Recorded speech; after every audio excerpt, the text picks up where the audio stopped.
There was really a time जब आपको ये पर्टिकुलर काम करना नहीं, अगर आप नहीं करते तो आपकी जान चली जाती। पर सवाल ये है, क्या हर समय वही काम ज़रूरी रहेगा? क्या हर समय उस काम के बिना सचमुच जान चल जाती?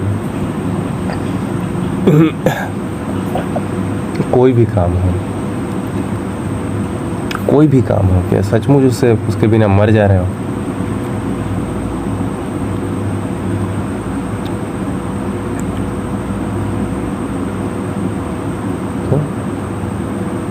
यही तो सवाल है।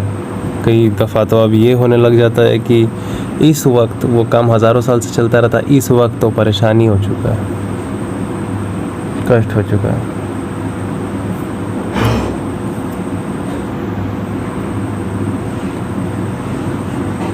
और आपको पता चला कि आप उसको जो बड़े बड़े सो कॉल्ड शब्द इस्तेमाल कर रहे हो, असलियत में उसका बहुत ही एक बेसिक सा बायोलॉजिकल रीज़न था,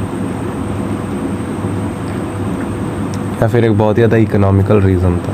मतलब पैसा नहीं है, सामान का कमी के कारण मार दिया जाता था, जला दिया जाता था। उसका असली कारण उतना ही हुआ करता था, सबूत वाला।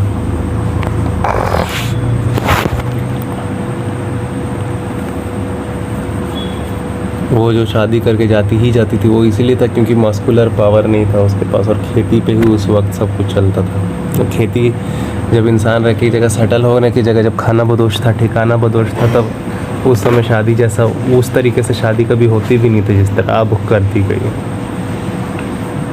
और अब वापस लोगों के पास जहाँ जाने का है वहाँ जाने का उनके पास अब क्षमता आ चुकी है, बिना उसके रहने की क्षमता आ चुकी है, बिकॉज ऑफ मशीन। तो पहले मैरिज था मसल्स की कमी के वजह से, अब मैरिज होता है ना जानने के कारण, क्योंकि मशीन आ चुका है। अगर मशीन उस वक्त आ गया रहता तो सेटलमेंट से पहले अगर हम लोगों ने मशीन से बना ली रहती तो फिर उतना जल्दी ज़रूरत नहीं पड़ता।